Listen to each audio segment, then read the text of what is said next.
The first missing person report was filed at 8:14 a.m. The second was filed 3 hours later. Both reports were for the same woman, and neither one was wrong. When police received the first call, it seemed routine. A man named Daniel Harper reported his wife, Lena Harper, missing.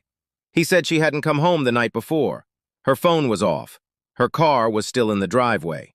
Daniel sounded calm, almost too calm. He told police, "She does this sometimes. She just needs space." But then he paused and added, "This time feels different." Officers arrived at the house just after 9 a.m. Everything looked normal. Lena's purse was on the kitchen chair. Her laptop was open on the dining table. A half-written email sat unsent on the screen. The subject line read, "If something happens to me." The body of the email was blank. At 11:32 a.m., police were preparing to leave when a second call came in. This time it wasn't Daniel. It was Lena Harper. She reported herself missing. The dispatcher thought it was a prank, until Lena said in a quiet, shaking voice, "I think someone has already reported me gone, and I don't think I'm supposed to exist anymore." The call dropped. Police traced the call to a payphone outside a closed gas station 15 miles from Lena's home. By the time officers arrived, the phone was swinging off the hook. Lena was gone. Again. Detectives now had a problem. How could a woman be missing and actively calling for help? They brought Daniel in for questioning. He stuck to his story, said he last saw Lena the night before. Dinner, a movie, nothing unusual. But when detectives asked about the email draft on Lena's laptop, Daniel froze. He claimed he'd never seen it before. Then he asked a strange question. Did she finish it? Investigators pulled Lena's phone records. That's when they noticed something disturbing. For the past 6 months, Lena had been calling a number labeled voicemail multiple times a week. But it wasn't voicemail. It was a disconnected line.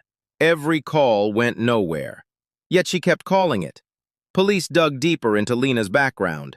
What they found didn't make sense. Her social security number had been flagged twice in the past year. Her medical records showed visits she swore she never made.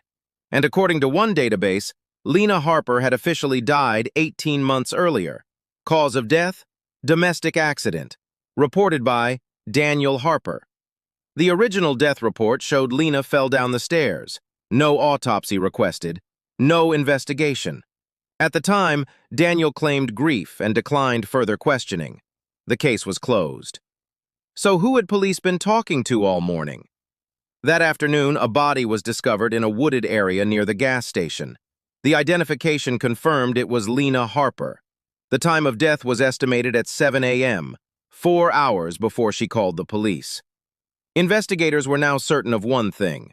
Someone had been using Lena's identity, living as her, calling as her, and reporting her missing.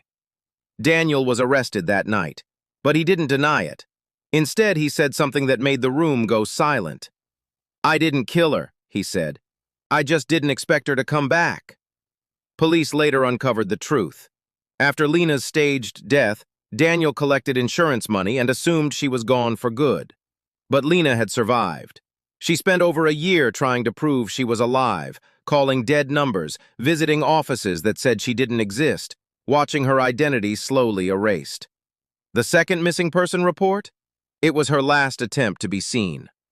Daniel was convicted of fraud, identity theft, and murder. But even now, there's one detail no one can explain. The voicemail number Lena kept calling? Police finally accessed its logs. Every call was routed to Daniel's private office phone, which he claimed he never answered. Yet records show someone always picked up.